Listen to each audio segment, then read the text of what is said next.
Hi, everybody. It's good to be here. Good to see so many of you in the chat. How are you all doing this evening or this morning or this afternoon? I think we have a nice combination. Hello, Jean Hallowell. Hallowell. Good to see you. Allotted Chef. Mel. Allie. Okay, Trisha's not there. Hi, Allie. I think it's Shell. Isn't it Michelle?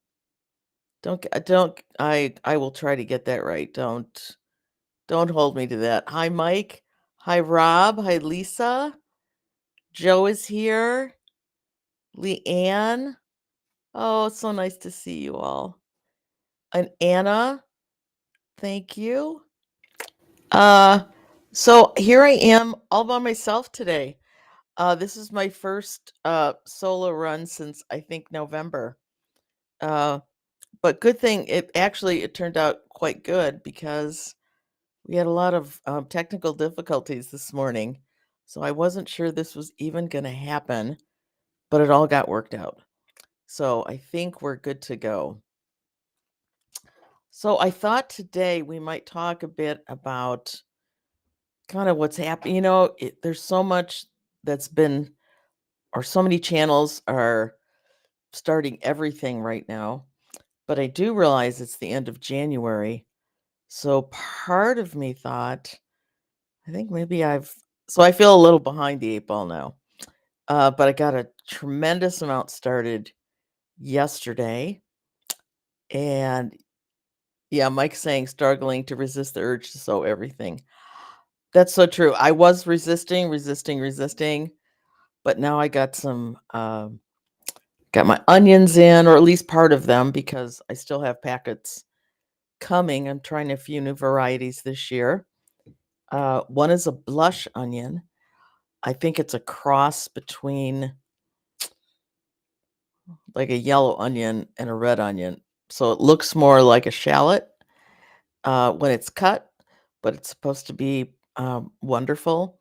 So I am going to try those this year, and I'll let you know how that.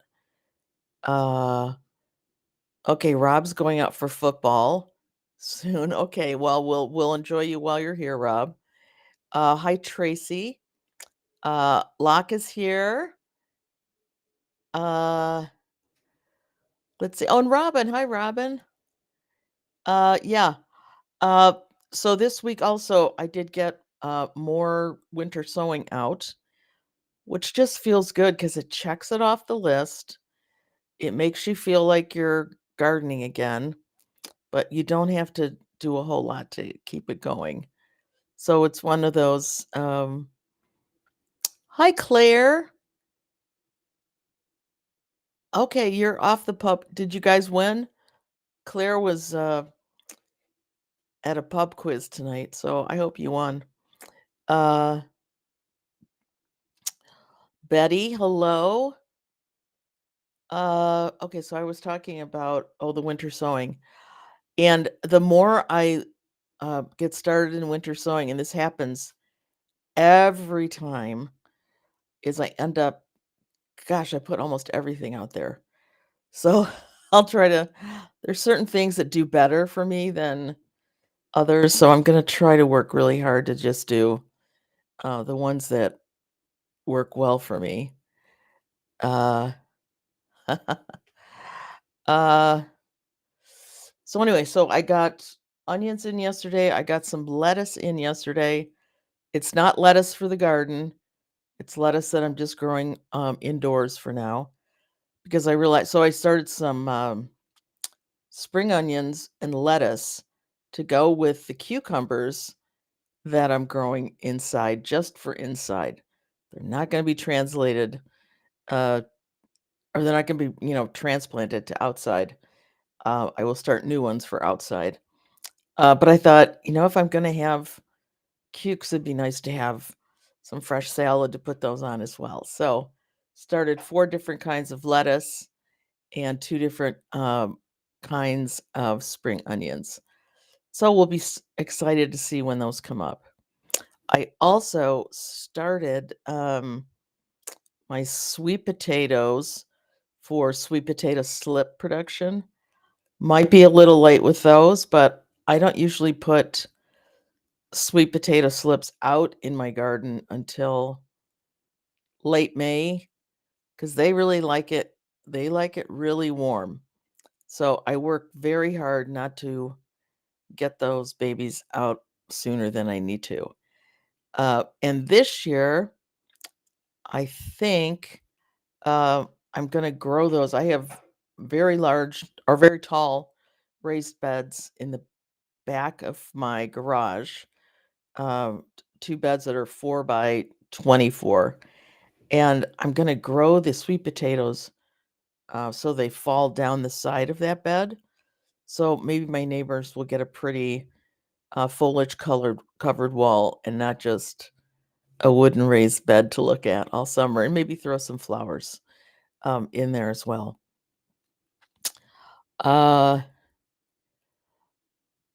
Betty has a question. Let's see.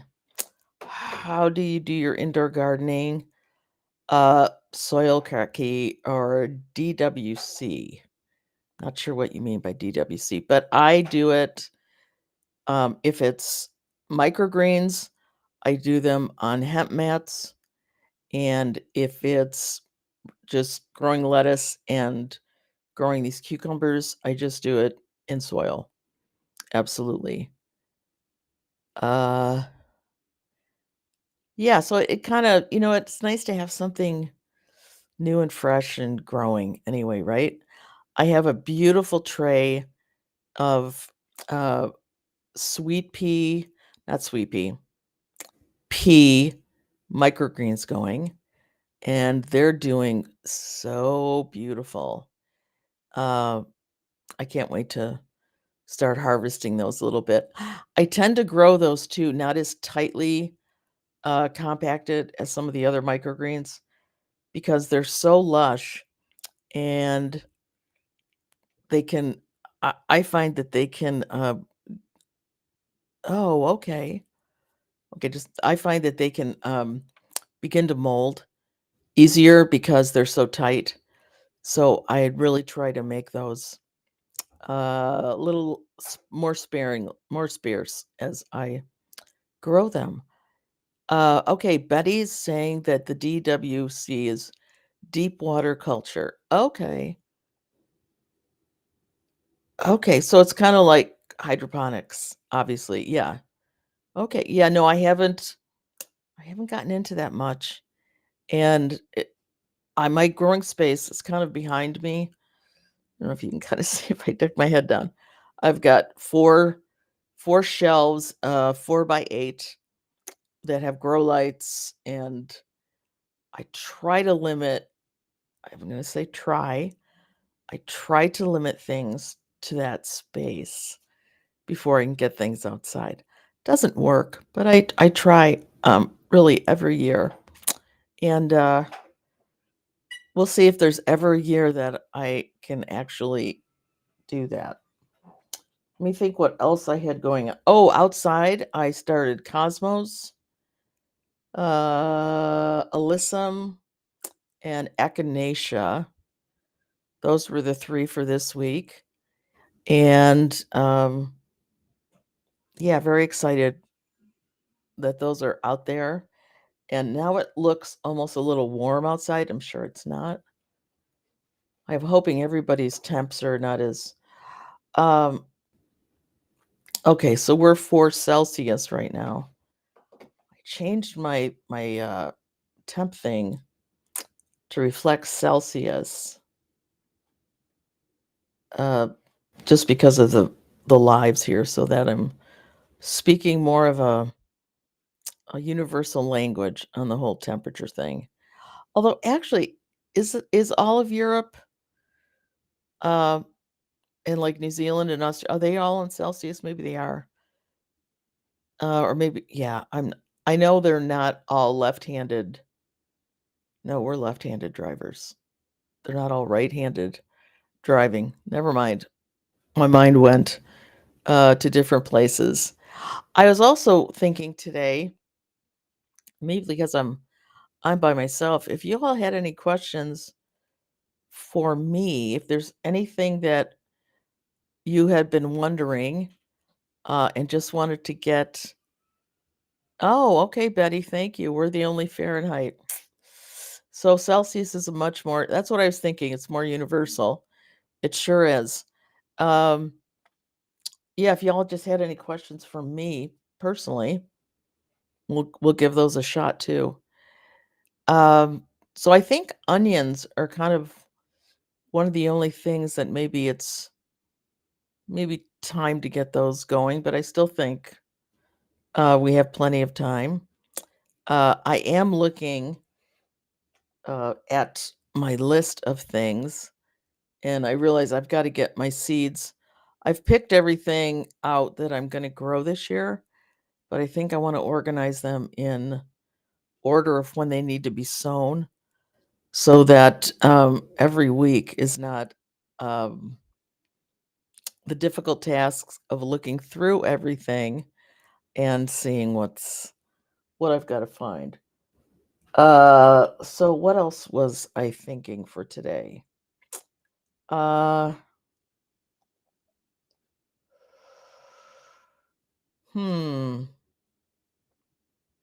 Oh, I wanted to remind you all about my website, realfoodcomesdirty.com. I'm just getting it flipped over for the 2024 season, but in there I have a graphic list of everything that I grow, or like when I sow anything, it goes on there. And so it would give you a visual of exactly what I'm doing if you're so inclined. And then I do have a link, I believe. I'm gonna check everything out this week, make sure it's moving in the right direction. But it also will show you everything that I sowed last year. And I think it's the pictures of what the item is gonna be when it's grown to me is like eye candy. So I can just scroll through that stuff pretty endlessly.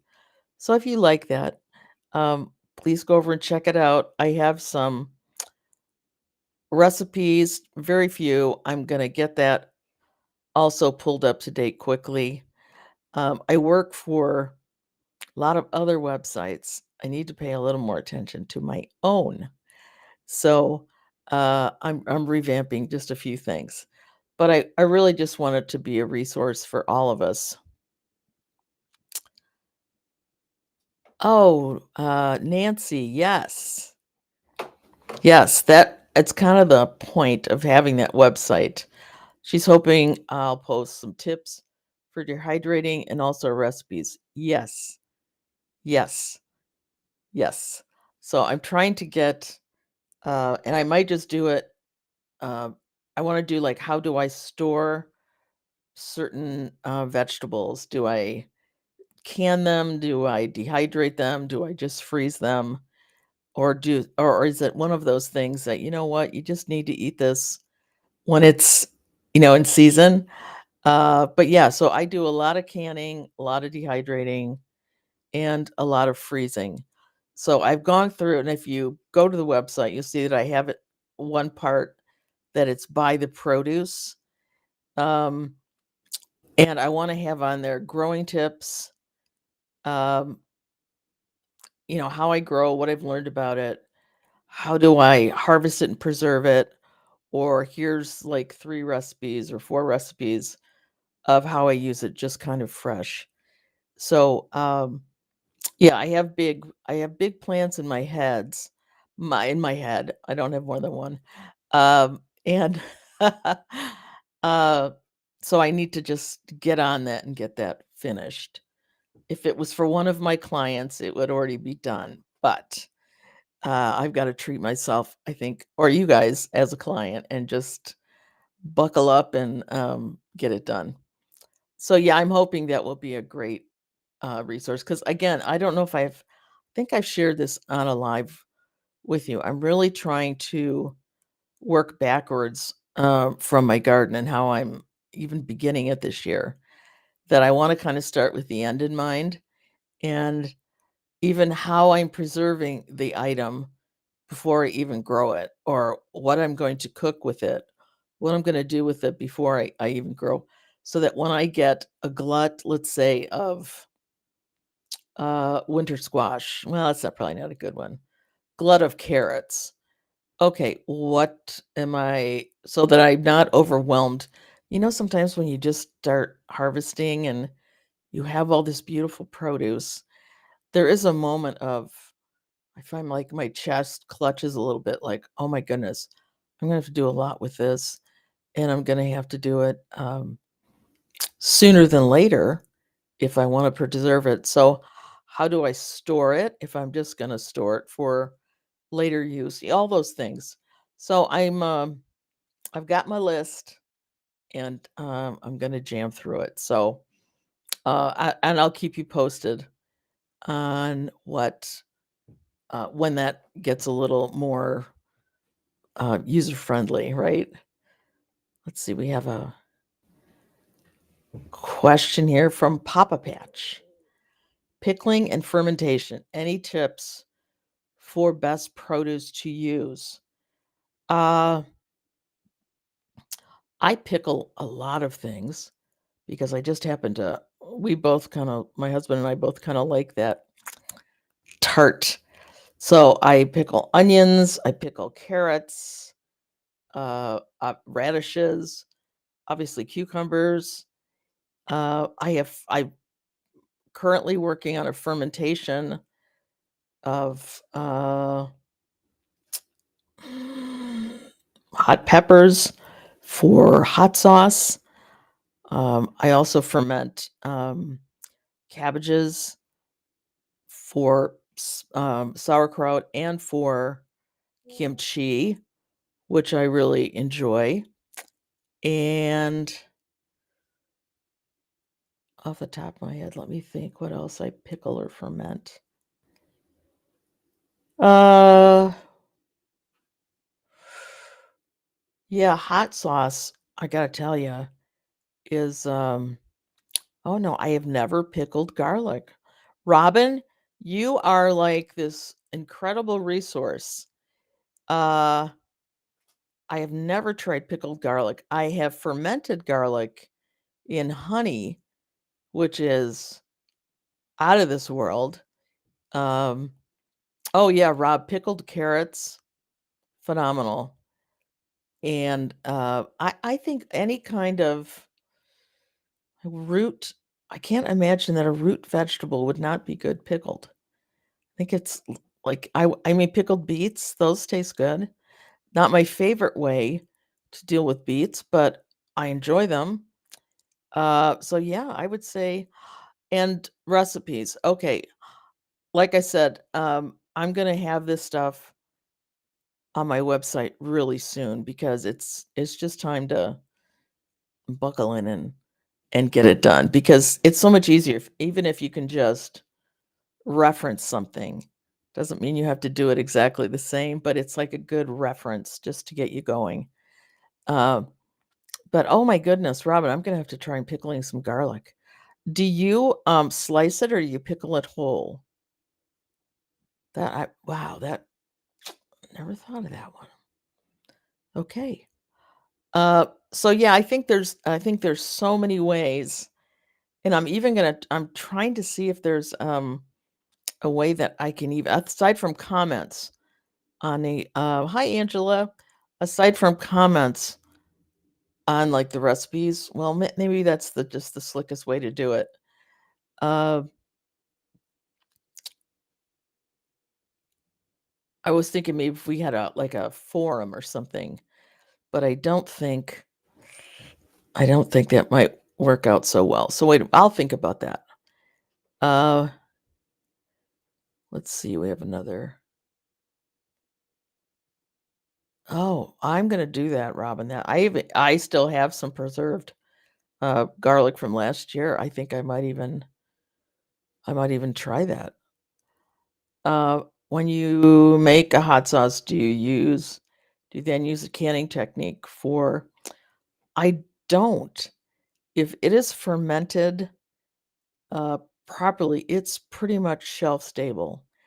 What I do though is because usually after you ferment your peppers, then you add vinegar, you add flavorings that you'd like.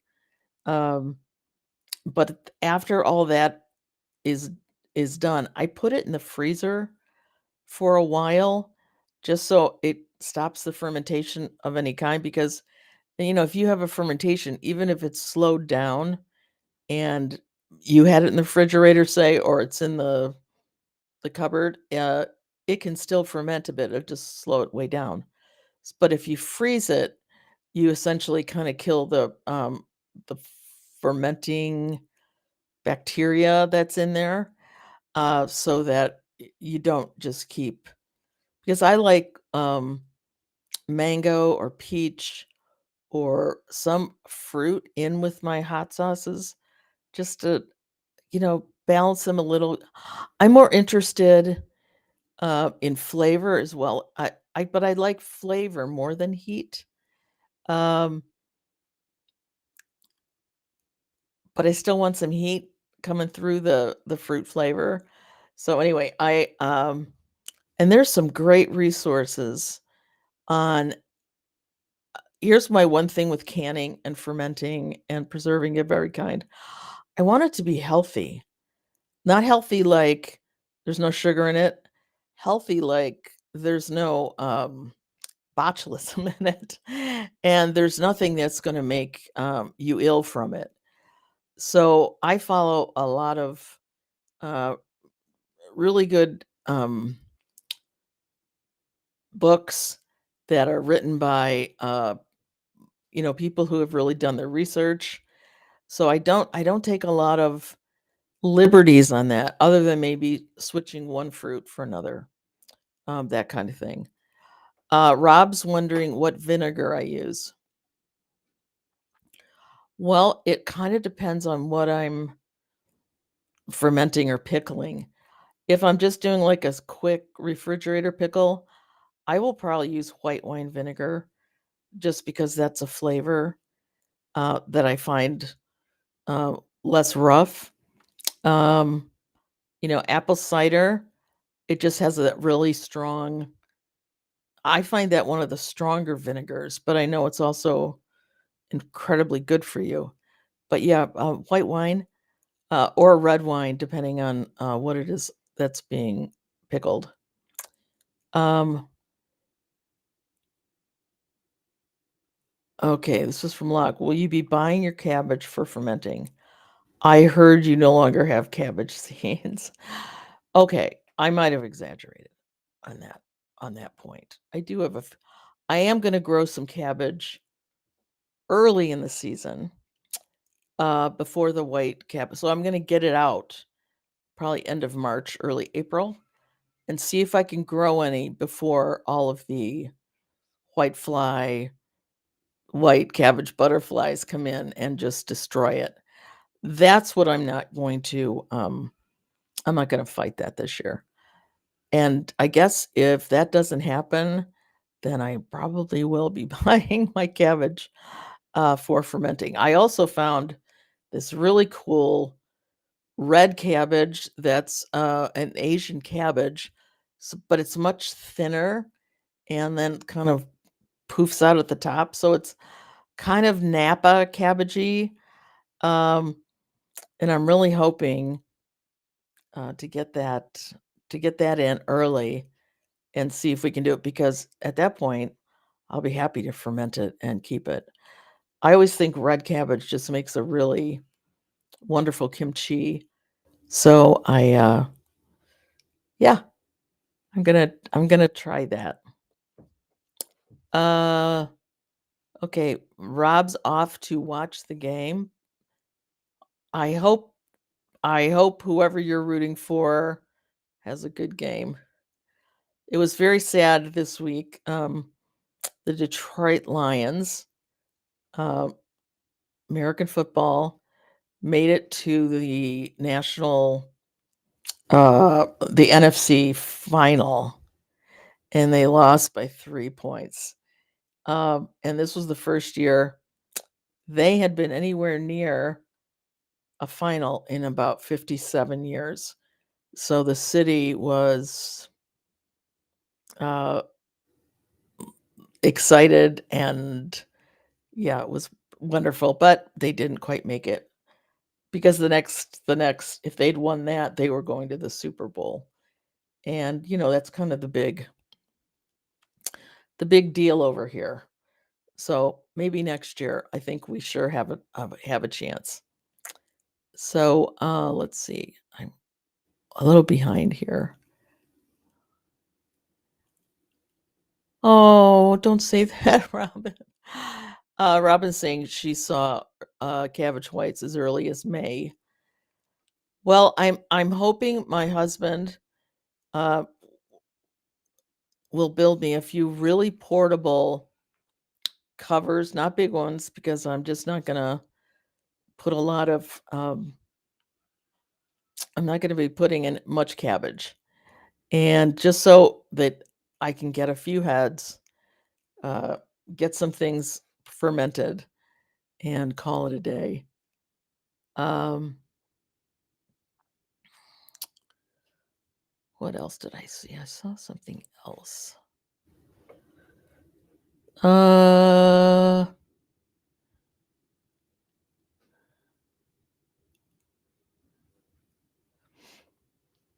oh, and just for reference, the white wine vinegar I use is a 5% um, vinegar, but it's more for quick pickling than for uh, canning.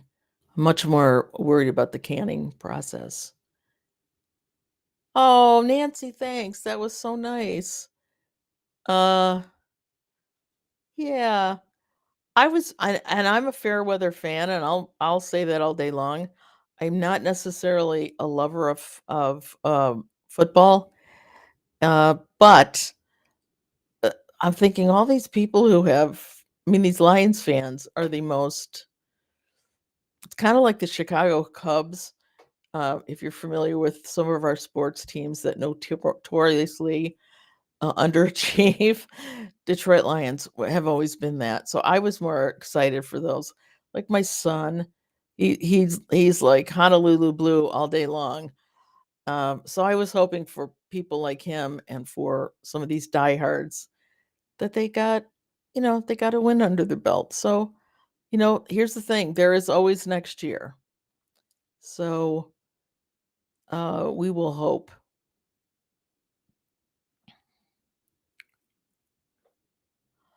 Oh, interesting question. Do you know how far apart chili plants need to be considered isolated and avoid cross pollination? Well, I don't know an exact number, but I know like for squash, they need to be like, or for corn, they need to be like, I don't know, 100 feet, 150 feet apart. Uh, but yeah, I think if you were trying to really isolate them, I think I would just grow that one kind because I think, yeah, that's hard to isolate that well. And I know you can put little bags over the chilies that might help, but yeah, I'd have to do some big time research. JB on speed dial. Well, sometimes he's in the chat here. I don't think he's here today. Uh, but there is going to be a chili special. I think I know there's one on the 9th, but then there's one a couple weeks later, and the Chili Chump, Sean from Chili Chump is going to be on. This is going to be on Potty Mouth. And so yeah, and I wonder if you go to his website, he might have some information on that. And that would be Chili Chump. He really knows his stuff. I think all he grows is chilies. Like that's it. Could be wrong, but I've watched him a few times, and I'm like, the guy's an encyclopedia. Um,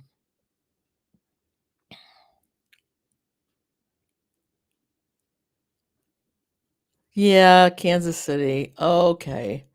Yeah. Yeah. My son used to live in Kansas City. He still wore a Lions. He still wore a Lions jersey. Um,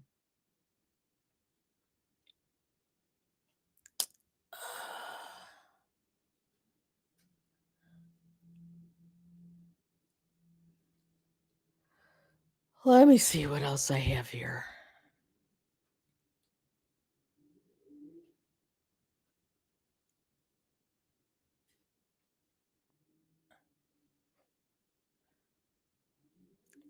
Is it possible to swap some tree cabbage seed for something you might like to try?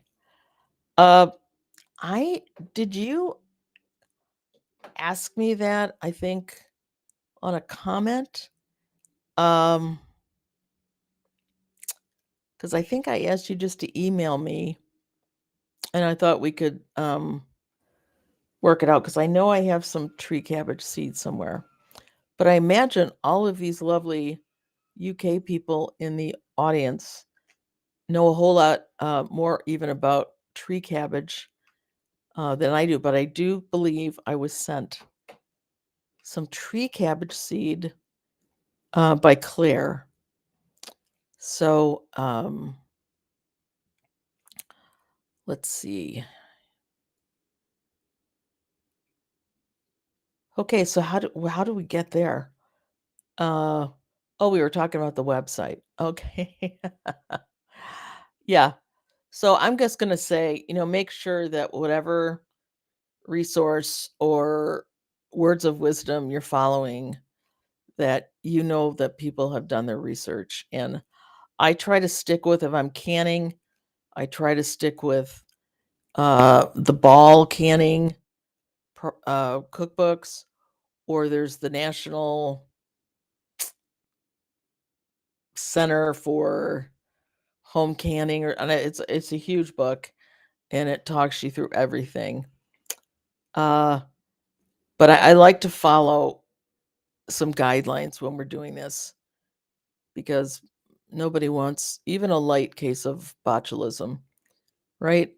And pickles, I think, are much more forgiving, particularly if they're refrigerator pickles, because they're also being preserved um, by the refrigerator.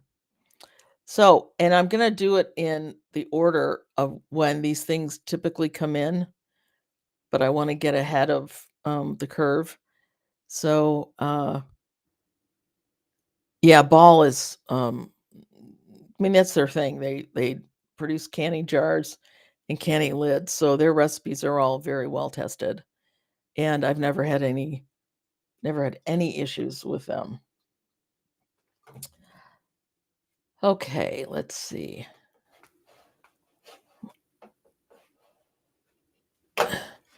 Now, is anybody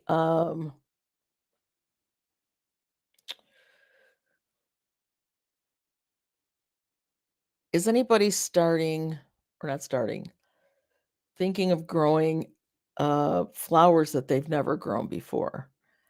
I think there is a big push, um, at least I'm feeling that through the Potty Mouth group, um, in growing flowers, because I'm really upping my game. I think Tony's even upping his game, which is, that's very exciting. Well, we have a question here. I did spring cabbage last year and it wasn't great. For sauerkraut, I would get I've done it with uh when you try to remember something on the spot, doesn't always work. Uh I've done it with the nice big round heavy green cabbages. I've done it with red cabbages, just standard red cabbage. And I know that spring cabbage is really something that is overwintered in the UK, isn't it? So you guys kinda call things just a little bit differently than we do. But I like a hefty cabbage, and I slice it really, really thin. I like my sauerkraut to not, um, be too large. I like it so that it can be more like a condiment on a Reuben or, but I do slice it, quite thin. But I would go I've usually used a standard, nice big round ball of, green cabbage or red cabbage. I don't know if that's helpful, but, that's kind of what, I do. Okay, Mike is growing passion flowers. Now, I think I saw some of that in the Discord. Those are beautiful. They just look like they look like their germination is a little bit difficult. Is that true? I've never grown a passion flower before because I'm quite sure in my, um, area that's gonna be, um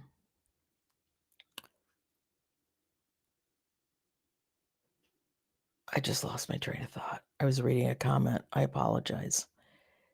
Uh, I think they're gonna be an annual for me. So I'm not sure with how much I think I've been reading some stuff that they're quite difficult to germinate, but they're absolutely stunning flowers. Um, let's see.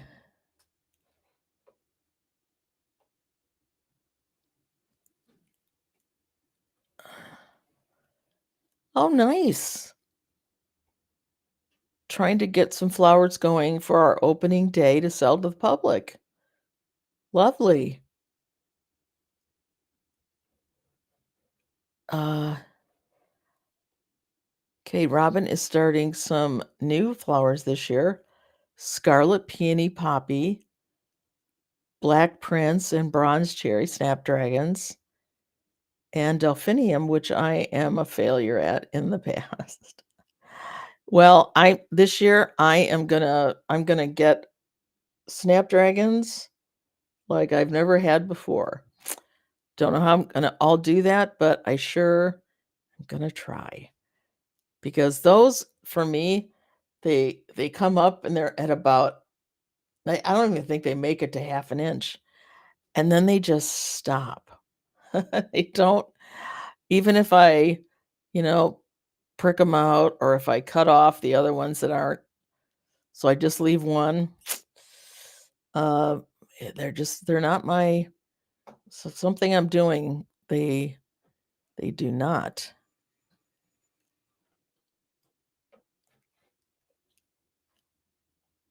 Well, I think, Locke, wherever you plant alyssum, it'll be there forever if you don't get it out before the seeds start to come, because I did that a few years ago, and good thing I like it, because then I was just able to transplant it into places I enjoyed. But that will say in marigolds and sunflowers, I also wanna up my sunflower game this year. Just love them. They're so happy and pretty. Actually, I'm getting a variety, and it's sold I think it's called Steve's Sunflowers, or Sunflower Steve, maybe that's it. And it's a Van Gogh mix. So I'm very excited. He breeds these himself. So I'm very excited to see what this will look like because Van Gogh's he's the sunflower dude. So I and his sunflowers are so whimsical and wonderful that I can't wait to see what these will look like. Flowers I've not grown before. Zinnias, you will love zinnias. They are very forgiving and very robust. One of my favorite summer flowers.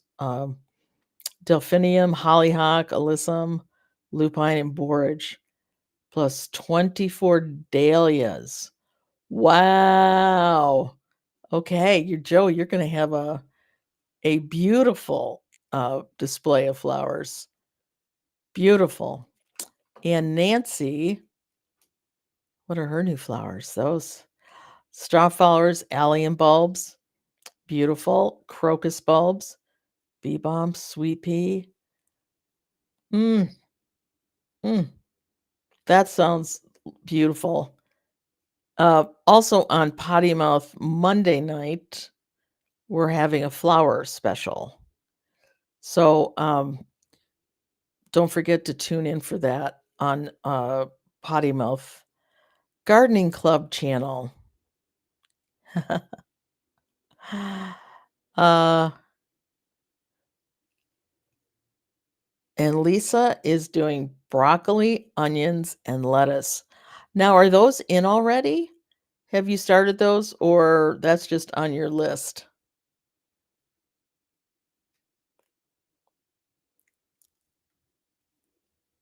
Yeah, we're all hooked on this, aren't we?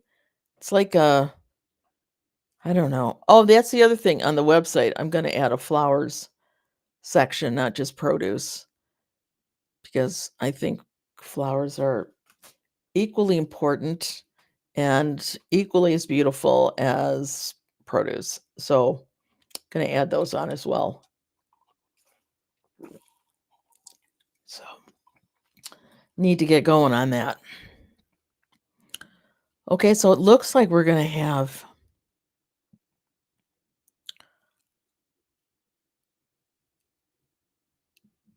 yeah. Yeah, Joe, you've really bitten off a lot here. And, dahlias, yeah, okay, they're stunning, obviously. They're just stunning flowers. But I bought my first last year, because they just always seem to be they always seem fussy to me, like, you gotta dig them out, you gotta so my goal was to try to just plant them in pots and move the pots, like, into my garage so they were covered for the winter, but I didn't have to be digging them up and putting them out. They didn't do well. So I'm not quite sure. Again, it was a whole different kind of flower than I've ever grown. Maybe I would have better luck if I grew them from seed. Uh, so I'm not sure. I'm not sure. But I know they're very much what I think we're all having a ridiculously although I know cold Scottish winter, but I feel like that's true of me, and I can imagine um that Robin, who's in Chicago, even has a colder winter than we do. Um, yeah, so we'll see if mine survive as well, because I think inside my garage is even below freezing now. So, yeah, but I do hope yours survive, um, the Scottish winter. What zone are you in? Looking forward to seeing what you grow this year. I am in zone 6B. I'm I'm in a suburb of Detroit, right on Lake St. Clair, so we get a little, of that lake effect that kinda keeps us just a mish warmer than, um, other parts right around me. So yeah, we'll see what happens. Uh, I'm okay. Oh, now I don't know about if I know about this one. I'm also growing Bishop's Children dahlias from seed. Huh. Yeah, I haven't done a whole lot of, looking at dahlias based on my last year's, introduction to them. I mean, stunning flowers. Uh, you cannot beat a gorgeous flower like that. Uh,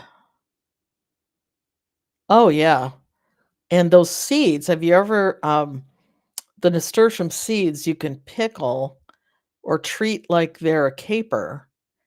and so they can have a caper flavor, and I think they're called, poor man's capers. I'm really interested to try that this year, because they're, like, twice the size of a caper, and, I think that would be I don't know, I always like to try different things with parts of plants that we don't normally do anything with, but those are prolific seed producers for sure. Uh,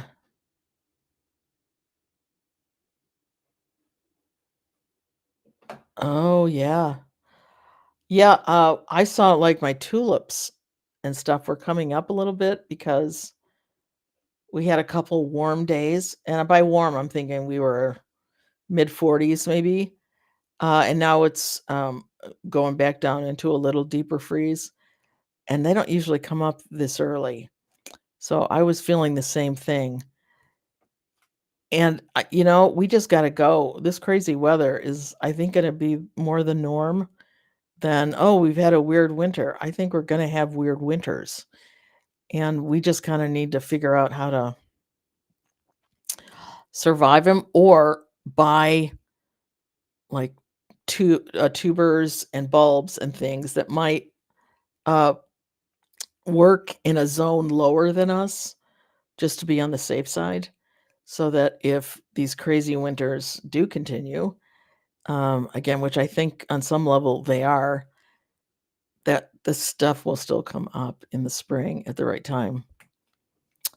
Uh, oh, you did all the work. Robin saying she tried to overwinter dahlia tubers for the first time, pulled them, cleaned them, wrapped them, put them in a bag in the garage, and the garage never gets to freezing. Well, I wish you the best of luck because those are a lot of work to dig out, and they look I mean, you have to kind of get used to what those tubers look like and how you split them. I mean, I've watched, enough stuff on them, and I did a little bit of reading on them, but I thought, "You kinda gotta get used to that whole plant, with those amazing tubers." Uh, yes, so I wish you good luck with your overwintering. Um, and Joe is saying he'll always grow nasturtiums. I love seeing them pop up after self-seeding.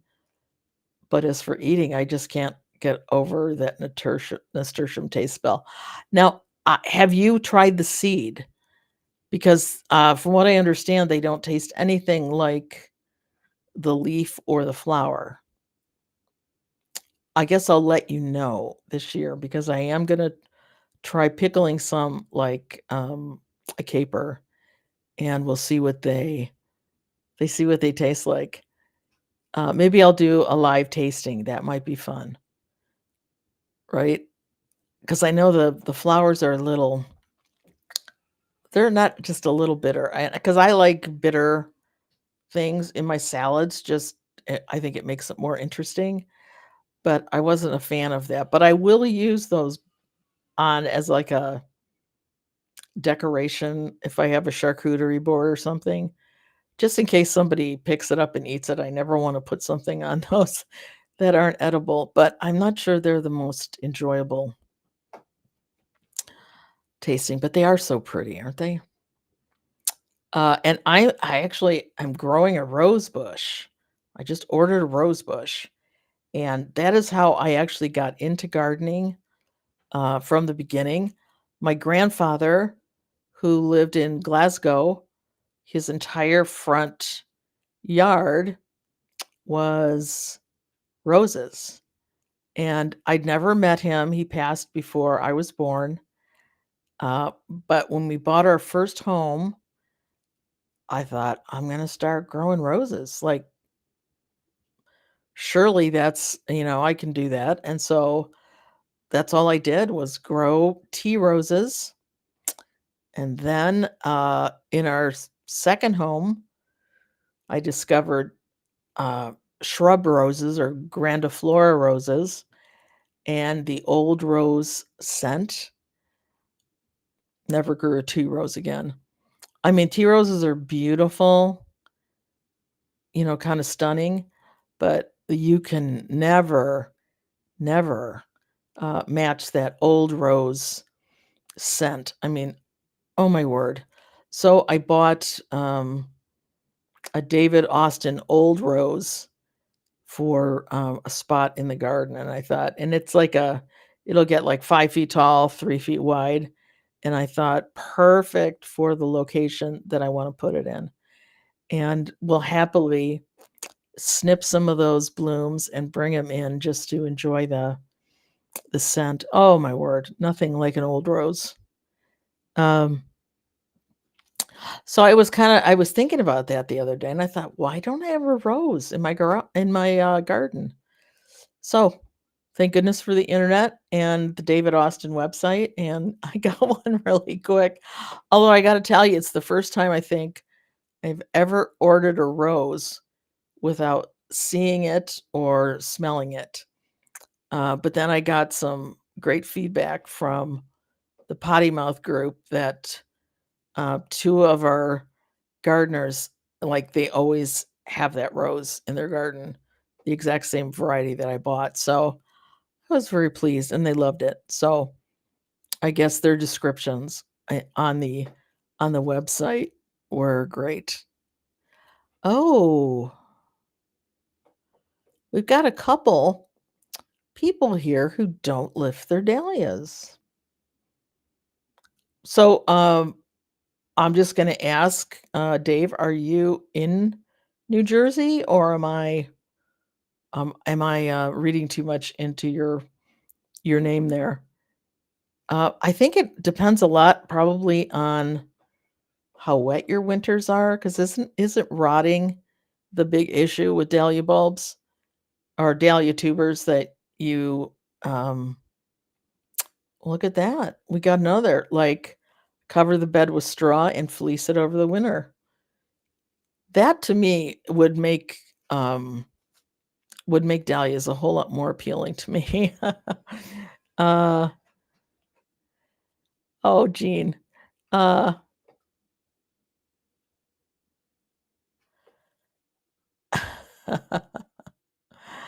uh yeah, Mike, I, I get that. And lavender, honestly, you will. Oh, okay. I'm sorry, I'm reading it. But you should I found when I did lavender, it did a lot better than I thought, because they're always like germinations difficult, blah blah blah, but it did quite well for me. And then I did a like a swath of lavender in my boulevard. Now those I bought as plug plants because I wanted them to be a little bigger when they went in, so, it didn't take 10 years to look like I had, a swath of lavender. Uh, Allie is saying she's gonna be planting flowers at the end of each bed, dwarf sunflowers and marigolds. Beautiful, those I just ordered a new variety of dwarf sunflowers because they looked so darn cute, and, yeah, I just think they're happy and their little faces are so cute. Okay, I knew someone was gonna ask me what variety of rose I ordered, and I ordered it because part of it was because I thought the name. Oh, I remember it. Gertrude Jekyll, because I thought, if her last name is Jekyll, that would be fun. And so it's like a bright pink, or like a bold pink. But when I even looked at it, because it had the old rose shape and everything, and I thought, I can smell it right now. It looks so pretty.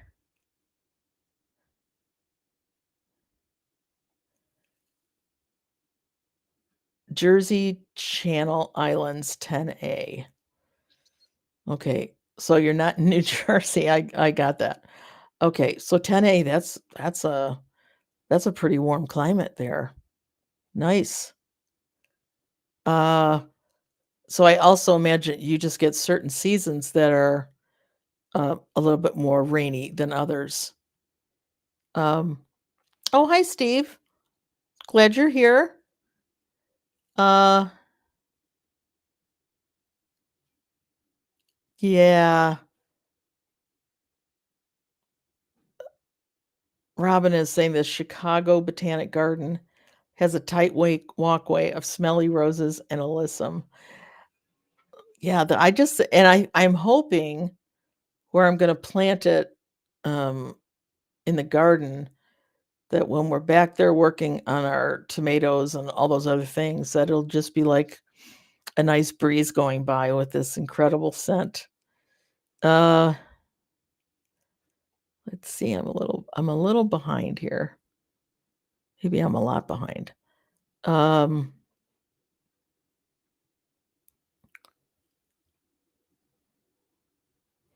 oh, I had old climbing roses that I propagated cuttings from, Oklahoma and roadsides. I took it back to Texas and it became a monster. Well, then it is very happy where you have it, right? Isn't that kind of the best part is when they're happy, they just do so much better.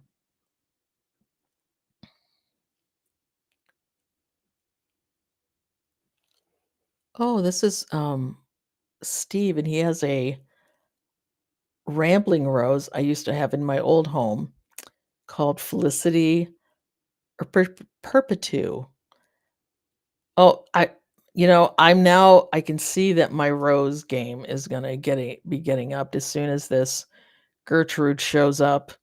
Um, and because I'm thinking I wanna put some maybe by my deck, so when we're out in the evening, you just get that scent coming by. Yeah, that would be amazing. Uh,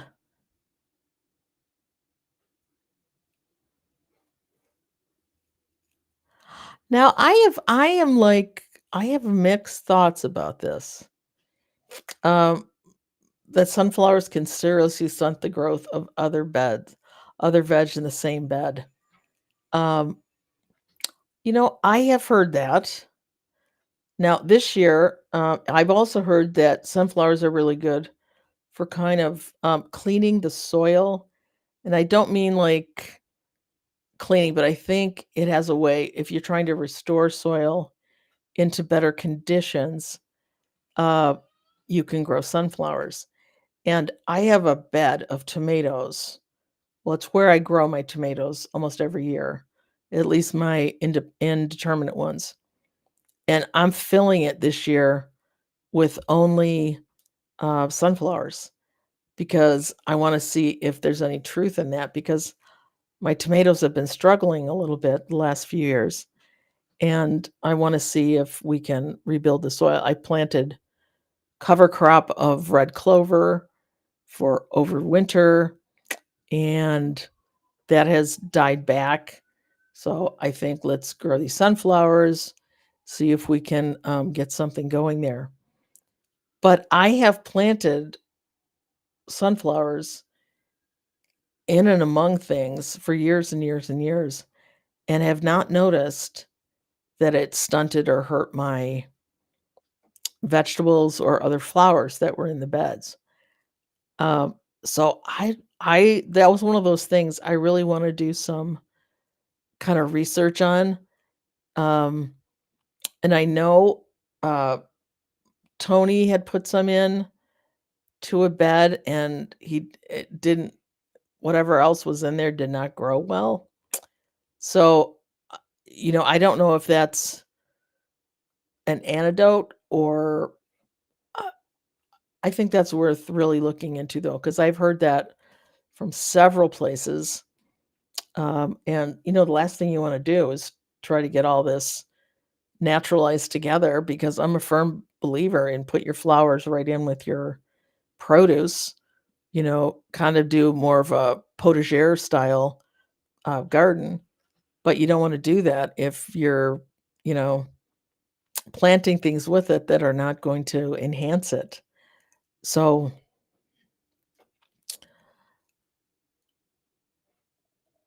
oh, thank you, Jean. I'm very excited to get this rose. Uh,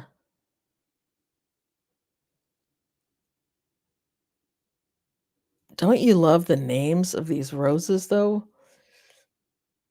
Breath of life. I mean, who would wanna grow that? I mean, just the name alone would make me, wanna get that one. Uh,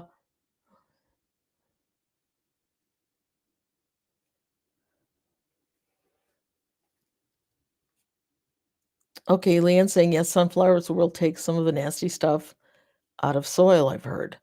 Just don't compost those or eat the seeds." Interesting.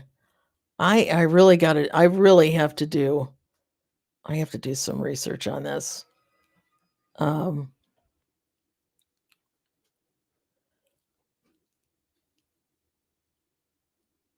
okay, giant sunflowers have big root systems, which also grow quite big, and they take nutrients away from veg if you grow them with veg. Well, now that makes sense to me, but I also feel like if you put anything in with big roots, they're gonna, if you plant it next to a tree, they're gonna take the water first because they have the biggest and deepest roots. Uh, I find it just kind of fascinating. Uh, huh. Was it last year sunflower stunted the growth? Yes, in that one bed. Uh, and it's so funny because with Tony, you don't know if that's the only thing going on, but it seemed as if it was. Uh, yeah, and I remember Steve, uh, from Green Side Up telling him, "Yep, it's because you put sunflowers in." And I think I sent him those sunflower seeds, so I felt kinda bad. But, I've never had that experience. Um, okay. You know, and as you say this, Mike, I'm thinking that's in one place where I did them is I have a thing of, like, tomato pots and some things over at a different bed, and I do believe I put the sunflowers in the ground, and I put other things in the pots, and maybe that's why, they didn't have any impact.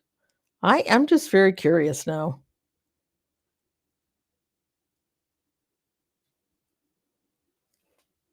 I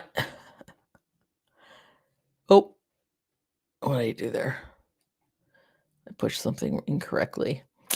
Okay. Locke is saying, "Same with brassicas. If there's room, other plants will grow just fine if they have room." I think in most cases, it's just that sunflower grows so fast and they outgrow their neighbors. Yeah, I mean, that just seems logical to me that, right? They're just big and they're gonna do that. Um, but this is interesting discussion. I wonder if there's any, I'll have to check some of the university sites and see if they've done any testing on this stuff. Sunflowers are fun if you like watching squirrels climb and eat the seeds. I don't like squirrels doing anything. So yeah, yes, I don't like squirrels of any kind, even if they're acting cute for a moment. Um, did I mention that there's like a National Squirrel Day now? And I think of all the things to have a national day about, worshiping squirrels would not be one of mine. They're so destructive. And to the point where I just wonder what is their purpose in the food chain, right? Uh, Yeah, I grow dwarf sunflowers a lot around my vegetables and my other flowers, and I haven't noticed much, but maybe they're more of a fighting maybe they give the vegetables more of a fighting chance because 'cause they're kind of the same size. Uh, yeah, I don't know. Oh my goodness, we're over the hour already. How on earth did that occur? Well, it's because more than 60 minutes went by. That's how it occurred. So, thank you all for being here today. Uh, and I think, Locke, you probably win the award of being the furthest. So, thank you from New Zealand for being here. Um, next week, uh, uh, they are. Yeah, I wanna get, like here's the thing, I talk a good game, and I do target shoot, but I would never actually, like, hit an actual animal, right? I just couldn't. However, they're not my favorite, and if someone else did, I'd have to go, "Oh, bummer." Uh, anyway, next week, we'll be back with guests. Uh, getting that all lined up here for March or for February and March. Here we are, last day of January. Um, here's what I am going to say: don't rush your seed starting. Take a breather. Um, start it when you know it's the right time to start it. And if you start it too early, you can always start more a little bit later if you need to. So you all just have a great week. We'll see you next week. Same time, same place. And lovely to see you all. Take care.